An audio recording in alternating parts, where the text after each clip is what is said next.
Good morning, everybody, and welcome to Charlton Live, sponsored by the British Institute of Kitchen, Bedroom, and Bathroom Installation. My name is Louis Mendes. Hope you guys are all well on your Sunday morning. On this week's show, we'll be looking back then at yesterday's 1-1 draw up at Bloomfield Road against Blackpool. Joining me to have that conversation, first up, a man who, as you can see, is still at Bloomfield Road from the hotel balconies. Nathan Miller. How you doing, Nath? Yeah, living the dream, mate. I'm tell you what, I'm not looking forward to my journey home if yours is anything to go by. So I might be home by next Thursday. Yeah, I will share the details of my epic journey home later on in the show if we get a chance. But suffice to say, I mean, was it 10 o'clock now? I got in the door less than 6 hours ago. Having left Blackpool at like 7:20. I fully expected to be home by about midnight. And I got home at 4 in the morning. So I'll tell you all about that later. Another man who's safely tucked up in Sidcup now, Mr. Benji Cloak. How you doing, Ben? Hello, mate. I'm good. Yeah, just enjoying watching the cricket. Actually, that's quite exciting. So Yeah, some sport yeah, to get me excited. yeah, exactly. Yeah, a team that's got a chance of winning a game there. Of course, so Charlton now 11 games without a win after yesterday's point up at Bloomfield Road. We'll hear the goals shortly. We'll hear from the caretaker boss, Curtis Fleming, later on. And also we've got not goal scorer, but nearly goal scorer, Alfie May. I spoke to him after yesterday's game as well, just to get a sort of an idea of how everyone's feeling after the week that Charlton have had. Obviously the managerial change and that. Chris Davern's going to join us as our guest fan later on, hopefully, assuming he can get the tech to work. And yeah, morning to everyone in the chat as well. John has reminded me that it's only a few weeks till we're back up there for Fleetwood, which I'm definitely considering not going to now. Robert's asking how many coffees I've had since I walked through the door this morning. I'm on my first tea. I did only wake up about an hour ago. And forgive me if I forget any of the main details from yesterday's game, because all I can think about right now is minibuses and replacement coaches and stuff like that. But yeah, morning to everyone in the chat. There's loads of you in there. Let us know what you made of yesterday's performance. What elements worried you? What elements made you pleased with what you saw?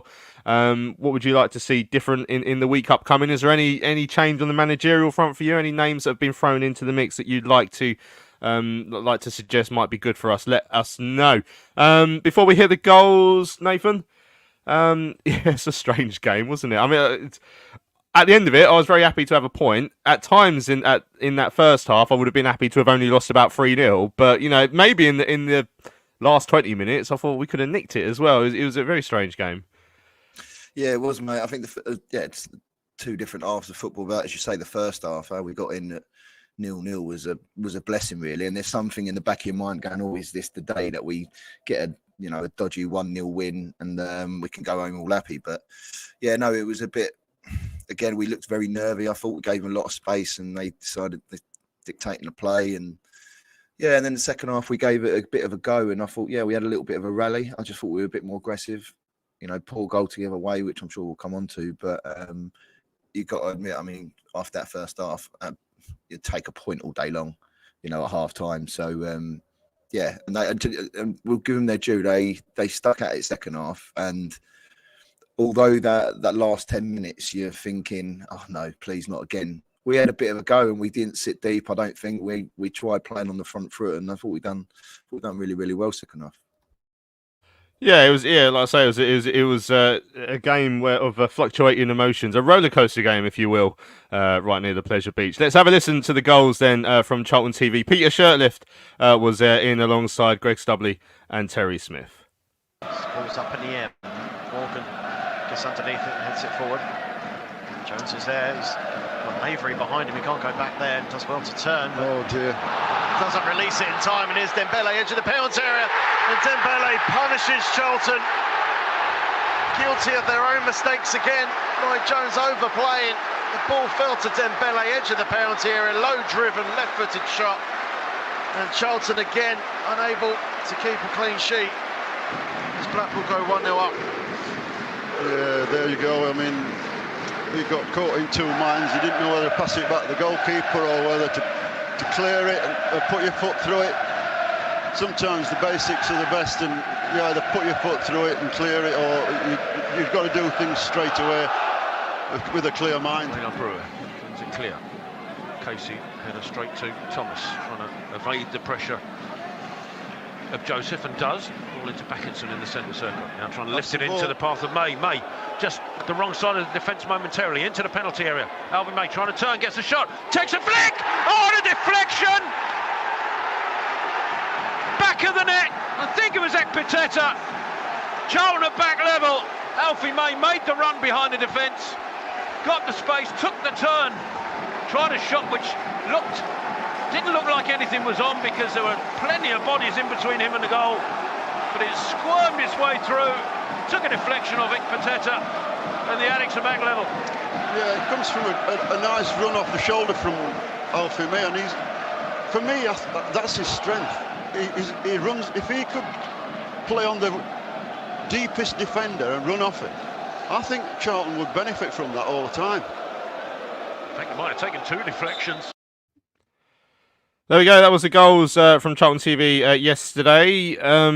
People saying that apparently Shirty wasn't very complimentary of much of the defending throughout the game. You can see why at times in that first half. It was really, really bizarre that we were 0-0 at half-time, Ben. So I pointed out on Twitter at half-time that was the first half of football in which we hadn't conceded in 5.5 games at that point. Obviously, it only took another 5 minutes or so after that. But that was not for the want of trying in that first period. You know, you kind of expected that we'd go and sit deep and do a bit of what Burton did to us at their place last week. You know, encourage Blackpool to have all the ball and set them the task of breaking us down.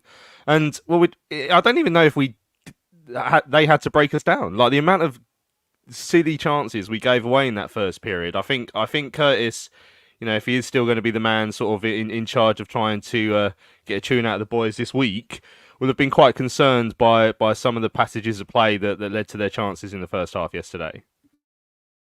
Yeah, I quite enjoyed his commentary because I think having like a different eyes on it rather than just like Steve Brown, Alan Kirchley, saying the same thing. It's quite interesting what he said about May there at the end as well, because I think that's a lot of what we've been saying as fans. But yeah, I think we set up in a way to not concede. Like we put a lot of defenders in there. Wasn't very much attacking output apart from Ladapo, May and Backinson, really. So you kind of thought, okay, we're playing against a side that have got the best home form in the league. We're going to try and nullify them, really. But you're right, they just kept getting in behind us every time. I think it was hard for Asimwe and Watson to kind of work out where they were playing. I don't know if you saw the first 10 minutes, they kept swapping sides all the time, and they kept getting in behind Asimwe on that on that left side, just kept creeping in and getting balls in there, which was very frustrating. But yeah, how on earth did we not concede? I just said to you guys before, I thought Lucas Ness for me was quite a standout player. And he had a role in 2 of the biggest chances in that first half. One, clearing it off the line when it looked like it was just creeping into the bottom corner. And the other one where Ash had that massive rush of blood, as he usually does. And it looked like it was they were going to tap in at the far post, and he slid it and hit the post and come back. And obviously Ash had that moment where he decided to kick it straight at Jordan Rhodes. So, yeah, I mean, looking at that first half, we didn't see much difference, did we, than what we had seen in previous weeks. Especially we didn't see anything going forward, really. I may have had a couple chances. So, yeah, it was worrying. You were thinking, when's the goal coming from that first half? But there was, they were throwing their bodies on the line. I'll give them that. They were chucking themselves in front of shots, and that block from Ness on the line, they did see that extra bit of commitment there, but the quality is going to take a long time to build that up because we're so low on confidence. I mean, obviously, talking about probably someone who's going through a bit of a spell of low confidence at the moment. The goal that we conceded at the start of the second half. So, I mean, Lloyd Jones came on at half-time for Gillespie, who was feeling his hamstring.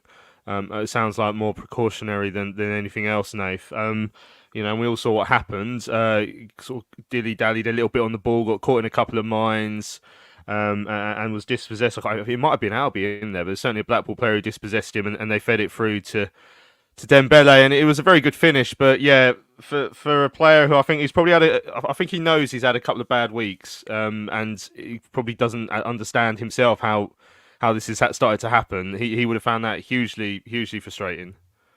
Yeah, you could see, you could tell by his reaction at the well, firstly after the goal, and obviously Nathan Asimwe come and picked him up, which is a nice thing to do. And they sort of rallied round him. And even after the game, you know, when the players came over and clapped the fans, you can tell in his face he was really gutted. And Jason Pearce came over, and I think he was just. It's difficult with Lloydie because Lloydie's been great this season, and in the last couple of weeks he's taken a bit of a turn. And obviously Curtis said that he gave him a little bit of a reset, which we'll probably come on to, but. Yeah, I feel for him, and you can tell. Remember, these players aren't doing things, you know, losing games on purpose. Sorry about the Seagulls. That's what he thinks about Lloydie. Yeah, no. Hopefully, he can just sort of dust themselves down. And so, I think there's a couple of people I saw on Twitter yesterday saying we were playing with fear a little bit in recent weeks, and you can tell. And I think the last sort of 20 minutes, we sort of let the shackles off a little bit, and I think you could tell. And I think we all got behind them. Yeah, the first half was bad, but second half we got behind them, and I think you could show that. And listen, mistakes happen in football, and the key is we've got to try and keep all of them as confident as possible if we're ever going to put a little run together. How do we cut out these mistakes, Ben? I think we've asked this question in various guises throughout the season. I think I've asked Appleton about it. I'm fairly confident I asked Holden about it towards the start of the season, and we still haven't found the right answer, you know. And like I say, the individuals, you can see that they're frustrated. They don't want to be making mistakes. We understand that, but obviously they'll know that they have to react somehow. And for whatever reason, every week it's either an individual or a team error that leads to a goal. That's 16 games without a clean sheet. Before yesterday, I assume it's still the case, but I haven't checked actually this morning. We were the second worst defence in League One, other than Fleetwood. So there's clearly a problem, because no matter who we bring in, no matter who we change it up with, they just keep reoccurring. Yeah, I think you've hit the nail on the head there. With no matter who we bring in, I think we do need a fresh manager on this to kind of give that belief and confidence to players again. When we've had someone like Jones, who was a real standout player for us in the first half of this season, now he's the one making mistakes. The low confidence is seeping into us all. What I noticed yesterday, I think in that first half, is we weren't playing out from the back at all. If you noticed, Ash's goal kicks, he wasn't playing out from the back at all. So I noticed we changed that. We were trying to go long every time, which obviously didn't work too much, as they outnumbered us at the back a lot. But yeah, that's one way. I mean, as you said yesterday, when Jones got the ball, his first reaction with two oncoming players should have been to just put his foot through it and get it straight up the pitch and regroup again. But yeah, it's very hard to clear out these errors, as we see different errors all the time, don't we? We see unmarked players, and yesterday was one we gave them, which is frustrating when you look at the balance of it, because if we didn't give them that, we defended well enough to block their shots and block their efforts and keep Jordan Rhodes quiet enough to kind of get something more out of the game, really. I know it sounds bonkers, but when you look at a goal that's been given, it's frustrating. It's one we've given them. But yeah, look, I mean, Fleming, Pearce, two defenders, two very good defenders. I mean, Fleming played in the top Premier League for years, didn't he? So, yeah, someone that can be those fresh eyes on it now, giving some more input. So it'll be interesting going into the Derby game, if they're still here, whether we see a bit more of a different structure at the back. But yeah, cutting out the errors, very hard to say, especially when now it's someone who's done very well for us this season. Yeah, you just got to build these guys' confidence up now, haven't you? Yeah, and that's a really good point about the confidence, because I think it's clear. You know, you see it, momentum in football. Everyone talks about it, but I think that the fact that he has had a couple of moments this week, you know, he's called out by Michael Appleton. Don't forget that for not closing down, and that happened twice. So that will be playing on his mind. Obviously, it'll be playing on his mind the fact that he was dropped for Gillespie, and then the fact so he knows now he's come on. He's got the ball at his feet. He's being closed down, but he's probably thinking, you know, I don't want to come on and be the guy who's just going to hoof it. I need to come on and show that I'm here to play. So by having that pressure on him already from the last few weeks, it then forces him to make another error. Like I say, he held his hands up at the end. But yeah, like I'm sure he's never been through a run like this in his career, and hopefully he'll start to turn it around. We'll get to some of the comments shortly, actually. But I mean, we should say the last 20 minutes. I don't think until we scored. Maybe I think we had one or two half chances in the first half. Until we scored, then all of a sudden it really evened up. But yeah, what would we do without Alfie and Marvin Pateta as well? What would we do without Marvin? Maybe we should sign him. Yeah, but we're saying that. I think it was a competition who could score the best own goal after Nessie's one. What was it, first half or whenever it was? So, but yeah, I think Alfie is. It's just I find it sometimes I sit back and think how criminal it is for him to score as many goals as he has, and we're currently in the relegation scrap. It's absolutely insane, really, the amount he scored, and we're still down there. But yeah, Alfie done well. I think there was at times it wasn't really working with him in the Dakpo, and I thought Kanu came on and changed the game with his directness, and certainly his pace in behind. So yeah, and as you say, he looked like it was just going to peter out at some point the game. But like I said at the beginning, we kept at it, and I thought we deserved something from the game. But I haven't got rose-tinted spectacles thinking that first half we weren't going to get pumped. So we were lucky to go in as 0-0. But we got to remember, these are a good team. These are going to be they're in and around the playoffs. It wouldn't surprise me if they finish in the playoffs, if I'm honest, above the likes of Oxford and Stevenage. So, in the grand scheme of things, yeah, it wasn't the greatest, it wasn't the prettiest, but it was effective at the end of the day. And yeah, with Alfie not in this team, I don't even want to think about that. If you strip out his goals, I don't actually want to know if anyone knows that's where we would be in the league. So I'll be naive and just sort of forget that bit. Yeah, I'd assume we'd be sort of halfway down League Two already. They would have just seen us halfway through the season. Just you're gone now and just relegated you. Let's have a look at some of the comments that came in. Yesterday, George said, worrying how we're still struggling to track the runners. Ashley Maynard Brewer needs to be dropped. Too many errors, although it seems we're saying the same every week. Alan said, a point's better than nothing for now. Guys are very happy with the point. The boys are growing in confidence. Should have been 3-0 down at half-time. Diabolically defensively first half, but rallied and lots of heart in the second. Carney made a difference. Yeah, we'll talk about Carney in a minute. And Jay said it was a nervous display, devoid of any creativity in midfield. Last 15-20 minutes was better, but a squad lacking in confidence. Pre-season starts now. Yeah, I mean the comment from George there about Ash, his decision making was a bit all over the place yesterday, Ben, wasn't it? And I think we know that he has that in his locker, like the shot stopper stuff. We know he can do. But some of that time on the ball yesterday, when to come out and when to stay on his line, he didn't know, because he got one right quite early on. Came over to the left. I can't remember if it was Coulson or one of the strikers. I can't remember who it was who got in on the left, and Ash came off his line and smothered. You're like, oh, well done. And then after that, he got one completely wrong. We saw last week where he stayed on his line. This week he came off his line and the geezer chipped. I think it was Rhodes chipped it over him and Ness hit the post. The time he took too long and then smashed it against Rhodes, which when you watch that back, how he didn't score is just remarkable, like someone of Jordan Rhodes' quality. So yeah, I mean, George is saying he needs to be dropped. Are you feeling that? The only thing I will say, and this is not defending anyone or anything, is we've only seen IceDid have one good game as well, remember? And then he sort of snapped himself in half doing it. So it's a difficult position for either Curtis or whoever replaces him to come in. Because I'm not sure overall that there's much confidence in what we can replace him with. Yeah, it's tricky, isn't it? Because as you say, we haven't seen IceDid much. He had his best game and then injured his shoulder in the process, didn't he? So yeah, it's tricky whether you do bring him in now, because obviously a mistake hasn't led to a goal, bizarrely enough, with that Rose chance. Couldn't do nothing about the goal. It was a good finish by Dembele, as you said, but he just doesn't breathe that confidence in the side you'd like a keeper to do.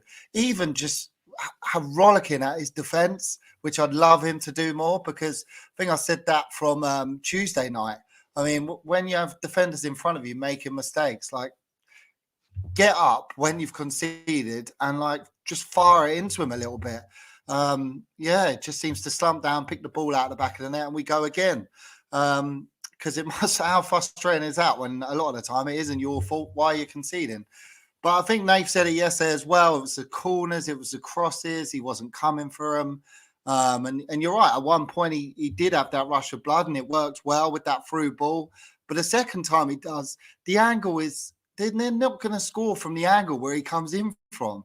Well, I don't get why he rushed off his line like that. And we're so lucky that Ness stopped the goal in the end, although it was very close to scoring an own goal. So there's sometimes where I don't see the need why he does do it. But yeah, for me, I personally would change it up because I think, as I said in the background, you kind of got to think, look, I played well. I was ahead of him before my injury. I've come back. We're part of a losing team, a losing mentality. Yes, he has been at fault for some goals. I mean, we're lucky not to concede from his mistakes yesterday. You kind of got, if otherwise, Ash is kind of there as the main keeper thinking, well, I'm making mistakes a bit, but I'm still not getting replaced. And if you are getting replaced, then you see the competition for places go up and maybe see the performances go up. So, yeah, I personally would like to see Ister given a go. I remember when we brought that Barnsley fan on towards the end of the year, and he was very full of praise for Ister. He thought he was a great keeper, and we had to tell him he was injured, so that's why he wasn't playing. Otherwise, yeah, he thought he was quite good. So it'd be good to see him given a go, in my opinion.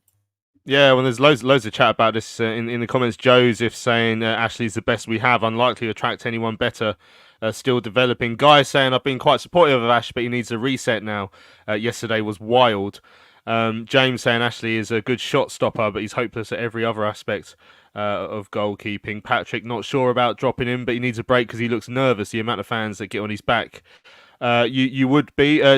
James says, I'm not totally convinced that Eisted is much better. And then Martin Eisted said, obviously, he's better than Ash. I don't know if he's a bit of sticking with the surname there. But Paul saying if you could clone the best bits of Ash and Harry, you'd have a quality goalkeeper.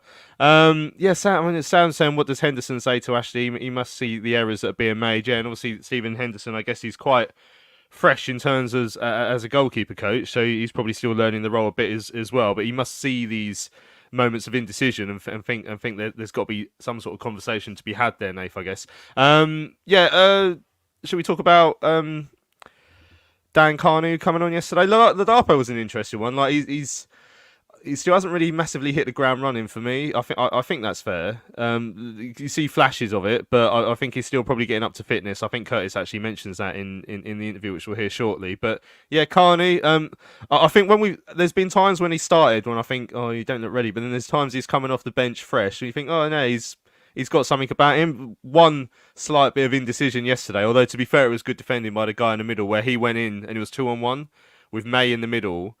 And he didn't know whether to shoot or pass. But I think the defender did get the positioning really well to cut sort of both options half out. But yeah, I thought he was lively yesterday. I thought he gave us something. Changed the game. Or not, I wouldn't say changed the game, that's the wrong word. But he did have an impact on the game.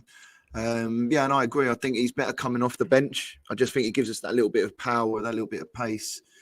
And maybe that little bit of rawness is a little bit of a benefit because he's still an unknown quantity, really, at this level. He's not like a Ladapo, like you say. He's still getting sharp. He's still understanding the system and his fellow players and stuff like that. But, yeah, no, Carnew in flashes has done well. And we know he can score goals. He's done it. I know it was at a youth level.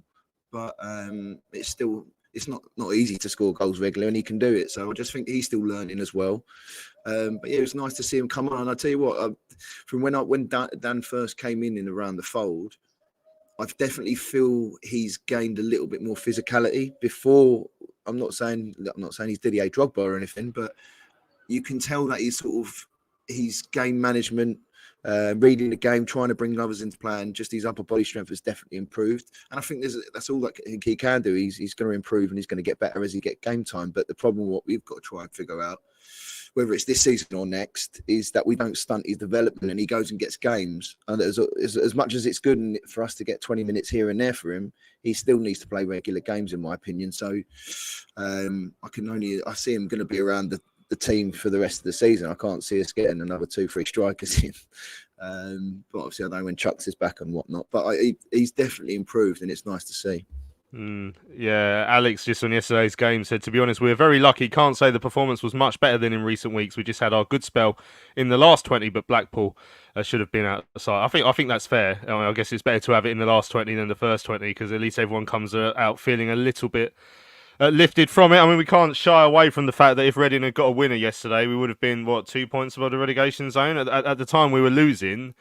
And if Reading had gone ahead, it would have been 1. Like we are still deep in it, Ben. That needs to turn sooner rather than later. There has to be some sort of reaction. I'm sure Curtis is aware of that as well. Dean saying Nathan is at home. The backdrop of Bloomfield Road and the seagull sound effects. Don't be fooled. Yeah, I'm loving the seagulls actually. Yeah. There we go. A lovely view across Bloomfield Road for those of you joining us on YouTube. Right, shall we hear from the interim boss? I don't know if he's the interim or the caretaker. I think they're calling him interim, like Carol Fry was. I don't know does everyone know the story about how they were a bit indecisive about what to call Carol Fry, and Katrine literally suggested they called him like the temporary interim caretaker or something ridiculous, like the same thing as 3 times. But so here is our temporary interim caretaker, Curtis Fleming, speaking to me after yesterday's 1-1 draw up at Blackpool. It's like a good point. How do you sum it up? Yes, I think it's a good point for Endeavour. I think it was. I think sometimes when you're on a bad run, it's easy to give up and things go against you. We rode our luck a bit, I think, at times. But I thought as the game went on, in the last probably 10 minutes, we probably had more clear cut chances as them. We got on the ball a little bit. We've only worked a couple of days. I wanted to work on us, getting into the middle of the goal, stopping crosses, stopping shots, keeping the ball out of the net. We didn't really get there in the end, but we showed I think the togetherness to come back. Connor Coventry's a good player for us. We missed him with concussion. Teo plays out in that position. So young Nathan had to come in today. And again, it's a big ask for the kid because they're a decent team. And what they do is it's not a straightforward team. They move you around a lot. So it's more about communication and understanding. But I thought he stuck at it, the kid. So I think that overall for us, it's a very, very good point. I said to the guys in the dressing room, I said, this point isn't about tactics. This point isn't about where we are in the league. This point is about the togetherness that they showed. And if they can do that and improving the passing at times, which I thought we lacked a little bit today, just that confidence at times to play out pressure. And when we started to do that, we heard them. But, sometimes that's confidence. And to build confidence is steps. You've got to go in small steps and just keep trying to build. So you probably rode your luck at times in the first half. In that last 15, 20 minutes, it felt like it could have gone either way. Yes, and I think they were probably panicking as much as anything. I think they were thinking we were going to nick one. DK's had a couple of chances, and Essie's had a header, that we think he should be heading into the net, but he didn't get a contact on it. But isn't it great to see that they didn't give up? Sometimes when you're on a run like that, it's easy to give up. It's easy to say, well, we'll accept our fate. And I don't think we did today. And then we grew into the game with a little bit of belief. The substitutions, fair play to them. The substitutes when they came on, I thought had a real effect. Louis gave us a real bit of energy. DK gave us a real bit of energy. So young players again. So again, there's things to take from it. There's no doubt that there's no doubt that we've got to work on things. And then we're going to get people fitter. Macker was feeling his hamstring a little bit, hasn't played a lot, so we had to take him off at half time, which changes the shape of the team. I thought he played very, very well in the first half for his blocks, his clearance off the line, and his experience. And then Freddie hasn't played 3 games in a week and a year. So what do we do? Do we leave him on and try and nick one in the last few minutes, or does he pull his hamstring and be missing for the next 4 games? So it's one of those things that you have to do. So we had to make those decisions. But for me, it's not about me. I'm so proud of the lads, and I'm so happy that they got something out of the game after putting that amount of work in. You had to do some man management at the end there. Both you and Jason went over to Lloyd, who obviously be disappointed with his part in the Blackpool goal. How did you sort of lift his confidence after a moment like that? Well, I said to him in there's only us and him that can lift his confidence. Do you know what I mean? I said, this is the life of a footballer. This is the life of professional football. You make a mistake in front of 10,000 people. How do you come back from it? I didn't start him in the game because at the moment I think he needs a little bit of a reset. The last couple of games he's looked a little bit edgy. But with Macker going down, I said, are you ready? So I think he showed a good bottle to come on, not to come on, but to say, yeah, Flam, I'm ready to go. He came in and he made a mistake. But I just said to him, near the end, he won 4 headers. 5 headers. I said, so keep thinking about the negative. How are you going to bounce back from that? He said, well, it's not good enough. And I said, but you've showed us that you're with us. You didn't sink. He didn't throw his hand up and say, I've pulled my hamstring and I want to come off. Do you know what I mean? He said, I'll stick at it. And I think he did that. And again, he's a professional footballer. He's a young man. He's a human being at the end of it. But he's someone that we have to keep building, because no doubt he's got quality, hasn't he? He's a good player.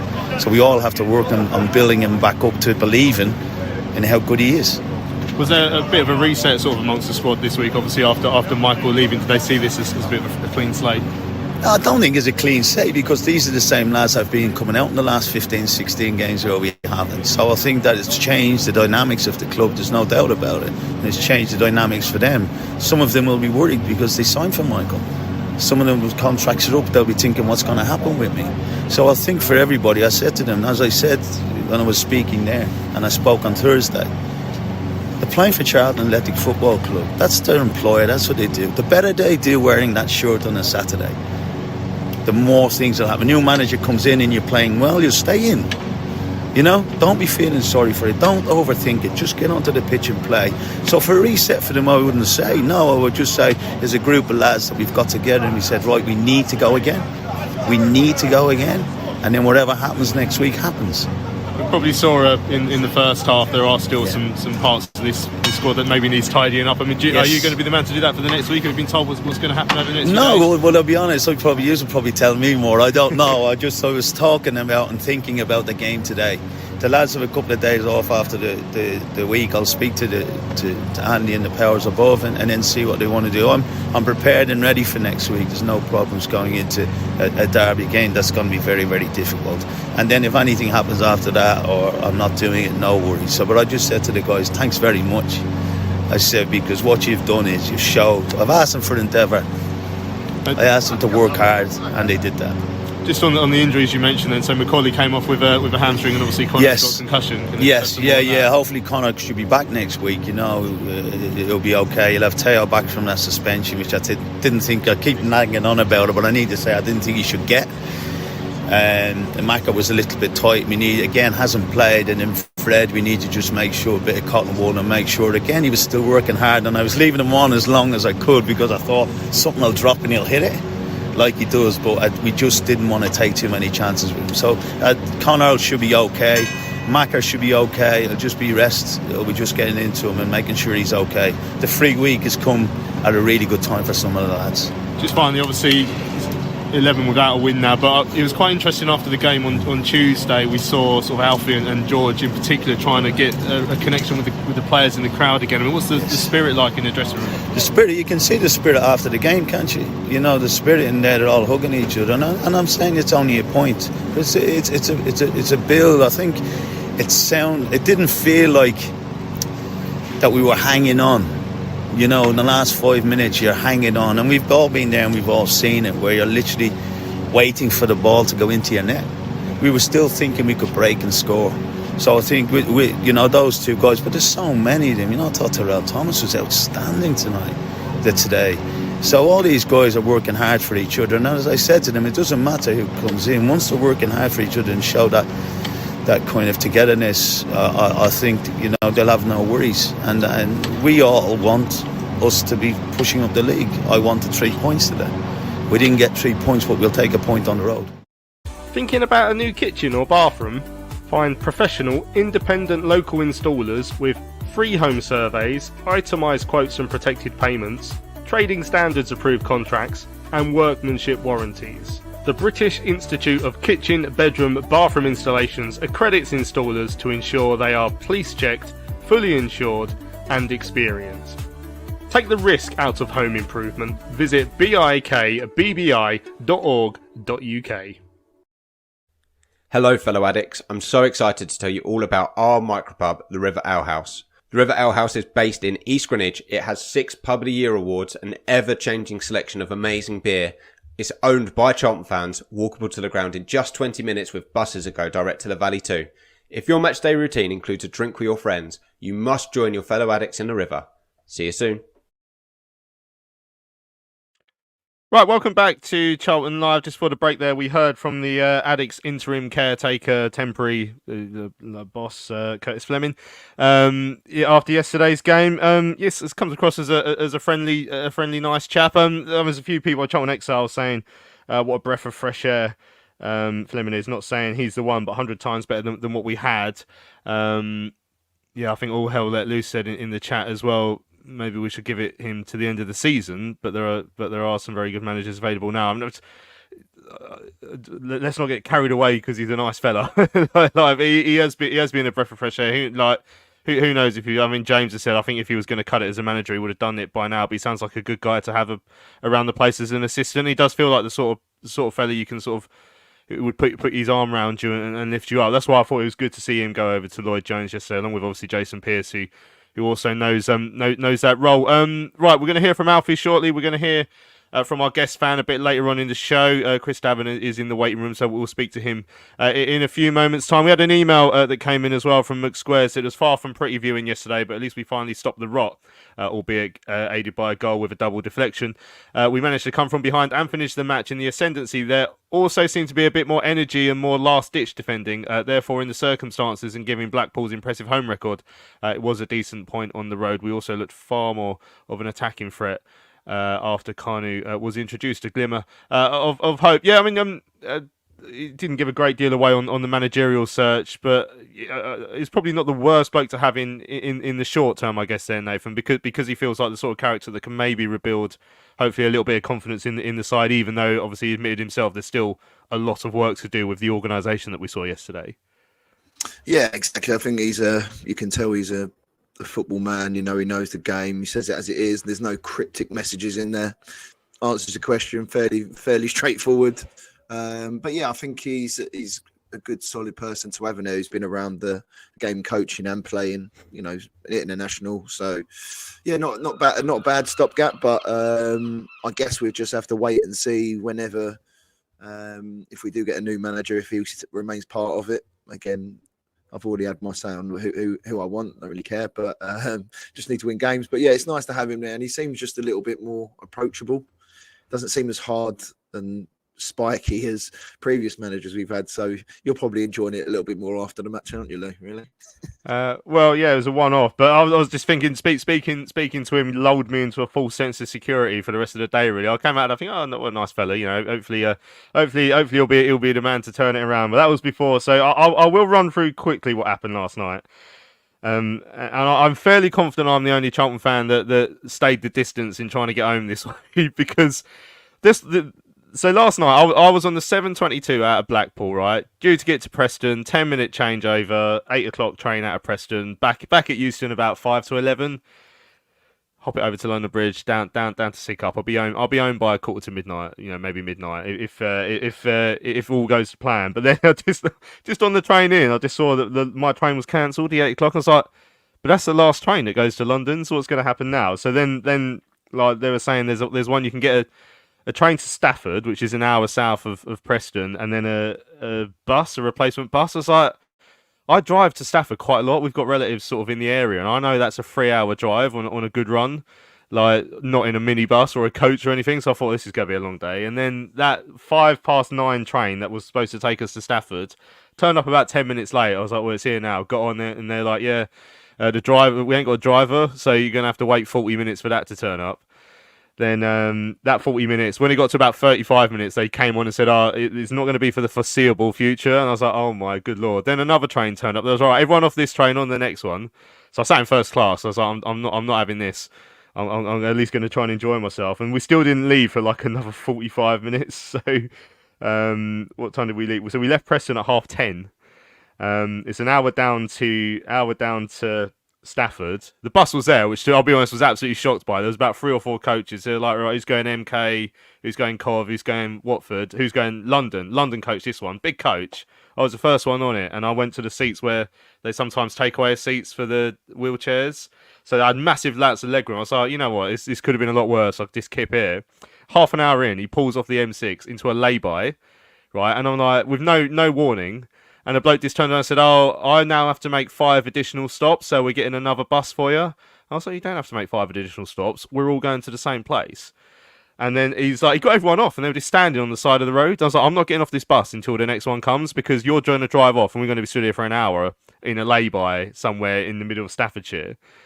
So eventually they sent this tiny minibus. So whereas before I had like more legroom than I could handle, now I refuse to put my laptop and my ISDN kit, which are both worth a lot of money, anywhere in the boot. So I had those underneath my feet. So my knees were up by my chin for the entire journey home. It took us... What time did we get back to Euston? I think we got back to Euston at maybe 3 o'clock in the morning, just before. And the coach driver got lost, the minibus driver, and he just got to Drummond Street where it's all closed off for HS2, and he just saw road closed, and he just kicked us out there. The entire time Avanti had been telling me that we were going to be getting people meeting us off the bus to get us a cab. Were they there? Of course they were not there. So we spoke to the station staff who didn't want to know. They were like, no, it's nothing to do with us. I tried to break into the station at one point to try and find the station manager by opening the thing, and then eventually I got him on the Twitter to order me a cab, and there was like there's like 2 other people here, like how they don't have Twitter, so Avanti were literally just going to leave them in central London at 3 o'clock in the morning. One had to get back to Shepherd's Bush, one had to get up to Hendon.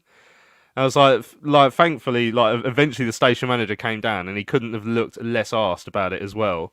And then at that point my cab came, so because the station manager was there was these other 2, I just left him to it. But my good lord, that was an absolute nightmare. I got home at 4 o'clock in the morning, considering I left yesterday at 5:30 in the morning to go to Blackpool for a train that was also cancelled, that I know Chris was supposed to be on as well. It was an absolute disaster of a day. And you know how like people at the end of it go, it's character building, you do it all for... I would never do that again, ever. If that happens again, I'm quitting, okay? That was not character building. It's not worth it to go and watch this rubbish team. That was one of the worst journeys home I've ever had. Right, let's have a listen to Alfie May. I've got it off my chest. I will be sending a strongly worded letter to Avanti. Don't you worry about that. Let's have a listen to what Alfie May had to say. Then we'll bring in our guest fan later on in the show. Goal? Yeah. I haven't actually seen it back, but I'll be claiming it. I don't know if it will go down as me, but I don't think that's important right now. I think we worked hard today and we've come here and got a point, so it's something to build on. Yeah, it feels like a good point, especially after how the game was going at times in that first half. Yeah, they created good chances for themselves. Blackpool, they're a good team. They're up there for a reason. So it was important for us to sort of stay together, be sort of compact as a team, as a unit, and listen, when we know sort of how it's been over recent weeks, but we've not given up fight or anything like that. So it's about just keep going and, like I say, building on this result. It felt like Charlton could have gone on to, I wouldn't say nick it, because it felt quite even in the last 20 minutes, but gone to win it towards the end as well. Yeah, definitely. Yeah, we had chances to probably win it. And it's just shows you our fit and like I say, the fight that we've got.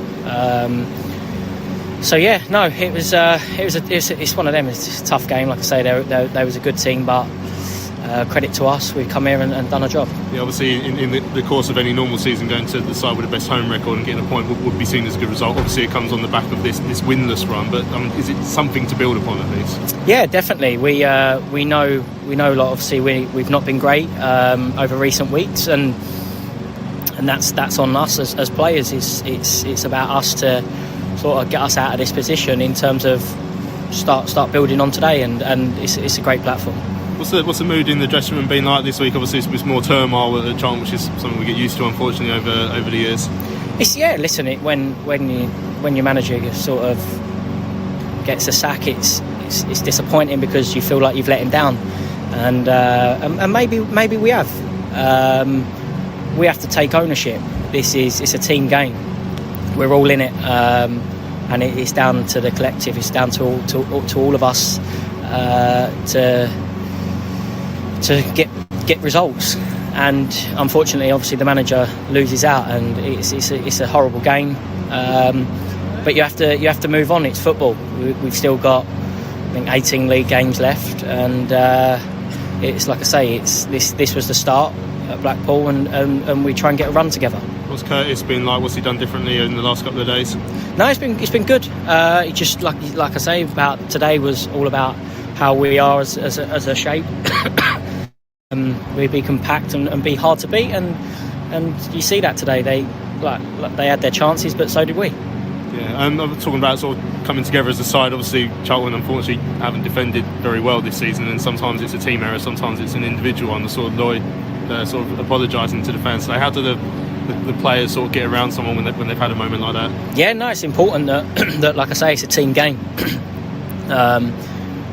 I give the ball away probably about 6 times today, and mistakes happen on the field. It's one of them, and Lloyd has been unbelievable for 26 games for us. He's been the spine of the back three, the back four. He's played in, week out, and he knows himself. He's an unbelievable player. So listen, he dusts himself down. It's okay, makes a mistake, but we help him out and get a draw. So it's one of them. Like Lloydie put his hands up. He'd be the first one to say apologies, but you don't need to. Like he's been superb, and when we go again, like I say, we build on this. Do you have sort of one eye over your shoulder, obviously, with the run of results that Charlton are at the moment?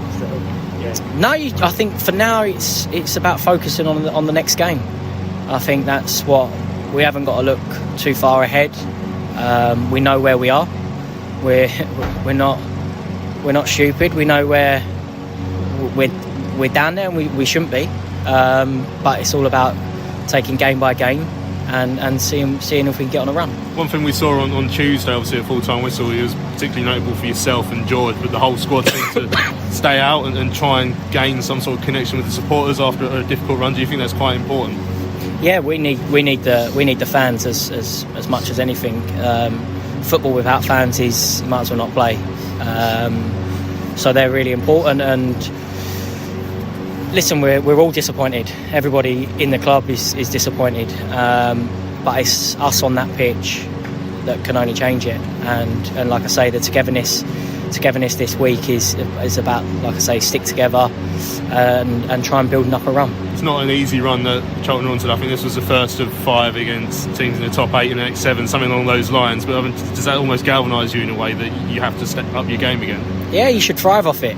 At the end of the day, it's 11 v 11. Okay, there might be a few better players or whatever, but that doesn't matter. It's 11 v 11. It's how much fight, how much work we put on the pitch, and I think today we showed sort of real gut, like working hard, and you bring that week in, week out, you might fall right side of the line. Obviously got a familiar face coming back with Derby next week, but that's the perfect time to start picking up some results as well against one of the better teams. Yeah, like I say, we build on today. We got a home game Saturday. We got a fresh week to build up to Saturday, and hopefully kick on. There you go. That's Alfie May speaking to myself after yesterday's game up at Blackpool. He would have appreciated the cricket updates from all hell let loose. 140 for 7 now. India apparently, so England trying to chase a win in the first Test match out there on the subcontinent. Just how important has Alfie been for us? Not only as obviously a goal scorer, Ben, but sort of a character. I feel like like we have called for leaders on the pitch. He does feel like he can be one. Definitely, yeah. He's a real standout there, that he leads on the pitch by example and off the pitch as well. I think you see him rallying the players to go over to the fans and give the fans appreciation. I think, his example on the pitch is insane. I mean, his energy was just crazy. Just like running back to defend and then back up front, scoring the goal, celebrating, going nuts and going back again. It's just all game, every game, he does it for us. It's just such a model professional. I mean, for the youngsters in the team, again, as Nave said earlier, where would we be without him this season? Crazy. But I mean, if Dobbo was to leave in this window, which is still up in the air, he'd be the first person I'd give the captain's armband to. I think he's a real character as well off the pitch. In the videos we've seen from the club, I think he seems to be quite a funny chap, cheeky chappy and that. So, he's one you turn to kind of lift spirits again. As he's saying, we've got to go into these games now. We've got to have some hope, have some confidence, go into it and try and build on yesterday's performance.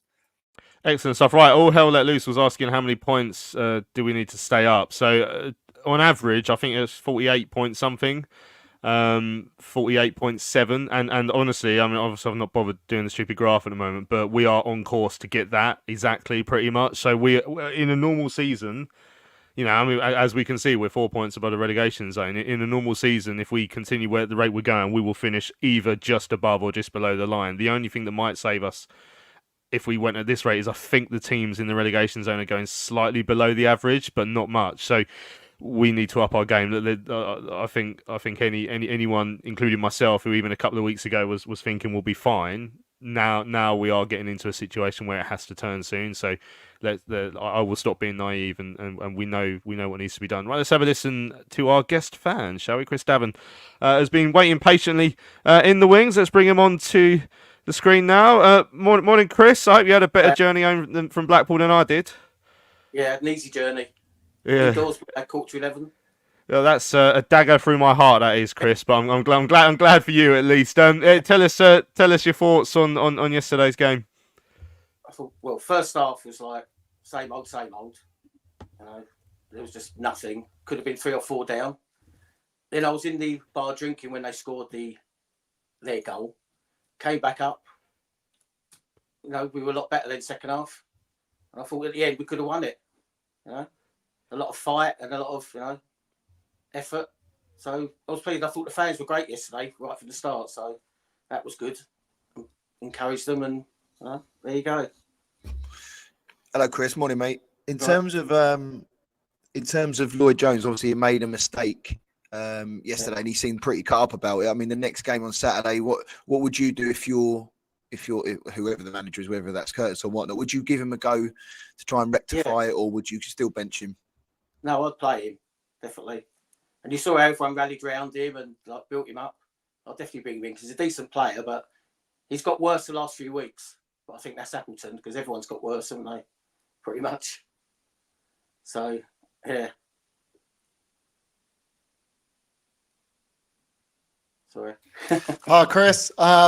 Thinking about the team going into next week, right? Would you? I mean, to be honest, when I saw that lineup yesterday, I thought we were set up not to lose. Now, I think if we set up like that again at home, it's a bit of a different story. I think Derby will be waiting for Derby to attack us. So, do you kind of think that you'd like to see a bit more of an attacking lineup, or would you like to see the same lineup, like trying to not let us lose a big game like that? No, I'd like to attack. I'd like to see Louis Watson starting, definitely. Because he's pretty much the only creative player we've got now. So I'll definitely have him starting and go for it. But of course, they've got Blackett Taylor, so that's a big danger for us, isn't it, now? So, but we've definitely got to go for it. We can't just sit back. The position we're in, you know, we've got to go for wins. So, yeah, I mean, who have you looked at some of the managerial names out there and thought you'd be happy with a particular one? And I guess the other part of that question is this conversation I was having with someone yesterday. Like, are you thinking we need to go for like the firefighter type manager, your Neil Warnock, or the project manager, which I know everyone hates that phrase, but someone who's going to come in and build long term? What would be your preference, considering we are 4 points above the drop zone? Definitely not Warnock. 100% not. I mean, people on the train were going, "I'd have Neil Warnock. He'd keep us up." Oh, that'd kill me having him. Can't stand him and his Palace connection and whatever. Wouldn't have him. I quite like Warburton, which is sort of, you know, bit of an outside the box one, but I thought he'd done really well at QPR, and they went to pot once they sacked him. So I think he'd be my choice. And in terms of, sorry, Chris, I was just going to say, in terms of, there's obviously the historical managers that we've had. There's always been this Charlton connection and stuff. Yeah. Obviously, with Warburton, he doesn't have that. But are you more in the camp of that he must have that connection with Charlton, therefore giving us a smaller pool of managers, or you just like, we just need to get the best manager in, basically, whether he's Charlton or not? I mean, I prefer the Charlton managers because we seem to do well under them, but there isn't really any out there, is there? I mean, Jason Yule, but he's not experienced, is he? But there again, Nor was Powell and Nor was Bowyer, were they managers? So, you know. But other than that, there isn't really any Charlton people out there, is there? So, Chris, would you say that, obviously you're saying Neil Warnock heavily linked, you wouldn't like him of the club. But what do you make of the ownership? Do you trust Andy Scott, Jim Rothwell, Mevin in the background making this decision now? Do you think these guys are the ones that they're going to make the right decision? It's hit or miss, isn't it? I mean, I don't like Andy Scott anyway. I mean, if he was chocolate, he'd eat himself. So I'm not a fan of his. But I suppose they're putting money in now, aren't they? So, we shall see. They're all, well, it's all much for much. The thing is with managers, isn't it? You get one, everyone doesn't want him. They do well, we all love him. They come in, we want him. They do bad, everyone hates him again. So, it's very hit or miss, isn't it? Yeah, I think that's a fair surmising of us and managers and players as well. I mean, just finally, obviously, I'm thoroughly miserable about how everything played out yesterday. But before what happened on the way home, I was thinking like Blackpool is actually one of the good away days. What is it that you enjoy about going on these long trips and watching your team and obviously bumping into mates? We bumped into you and obviously in the Spoons by the Tower yesterday. What sort of what pleasure do you take from days out like that? Good day drinking. That's the main aspect for me. You go out, have a good drink up, meet people. I mean, the football's secondary now, last few years. I just like going out on the old, have a good old drink up, meet your mates. If we get a draw like yesterday, all well and good. If we get a win, brilliant. So, yeah, it's all about the drinking on the trains and in the pub for me. Excellent. I think that's fair. I think I need to start drinking on the train home again, like I used to, because maybe I might have enjoyed it yesterday more on the way back. Chris, thanks for your time, mate. Great to have you on. I'm sure we'll see you out and about at away days over the next few weeks as well. See you later. Cheers. Cheers. There we go. That's Chris Davern, who's this week's guest fan. I'm sure some of you would have come across him on Twitter. He's always in the chat as well. We've got 3 minutes left to go. I mean, Paul Gearon's just chucked in. Would anyone like Scott Parker as manager? Nath, I mean, have any new, like Warburton was one new name that came into the betting. I noticed yesterday. I never read too much into the betting markets and that stuff with managers. But do you have a feel of him or anyone else that's out there currently that may have come up over the last few days? Yeah, I wouldn't take too much notice of the betting, because I think that one of them was one for Liam Richardson, and he's just got a new job the other week or whatever. So yeah, I take it all with a pinch of salt. In terms of who I want, I don't really know, mate, to be honest. I'm not that bothered by if they have a Charlton connection or who it is. The only thing I would say is that for where we are at the moment, I'd like someone with a bit more experience. Like I know when we brought Chrissy in, it was more of a rebuild, but we were safe then. He had the rest of the season to sort of figure out what he was going to do. We can't do that now. We need someone to sort of sort out the defence, get the confidence back, it will slowly come back and just start winning games by hook or crook. So I just think we need someone with a bit of experience. And that's not me saying Neil Warnock or someone over the age of 60 or anything like that. No disrespect to Hodgson or anything. But I just think someone with experience, mate, and don't really care what their background is, to be honest, in terms of where they've managed. Excellent. Right, Dean's just asking about Corey being alone and therefore not being able to play. No, the basic deal is that he will be playing. Without going too deep into it, he is entitled to play next week, even though it is a loan. There's a risk we've taken, I assumed, for more money, but that's sort of a guess on my behalf. Right, we've run out of time on this week's Charlton Live. Nathan's got a train to catch. I've got a bed to get back into. So yeah, thanks to everyone who's joined us live on the stream this morning. Hope you guys have enjoyed the show. Thanks, of course, to Chris, who came on as our guest fan. Thanks to everyone who's caught up on the podcast, on catch up either on YouTube or via the podcast app. So make sure you subscribe to our show wherever you find us. Massive thanks to Nathan. Ben, Nate's got to run, so yeah, good luck with your journey home, mate. I'll probably see you back on Thursday, I imagine. Yeah, I'll probably be going for Newcastle and then Greenland or something. But yeah, so hopefully I'll be back by Thursday. But yeah, have a good one, fellas. Thank you. Yeah, cheers. Good to have you on as well, Ben, mate. Cheers, guys. Up the Aviva. It's Avanti, and so no. So I'm glad you got that wrong, because they don't deserve any upping. Right, this has been Charlton Live, sponsored by the British Institute, the kitchen, bedroom and bathroom installation. My name is Louis Meadows. Thanks for listening. We'll see you again on Sunday.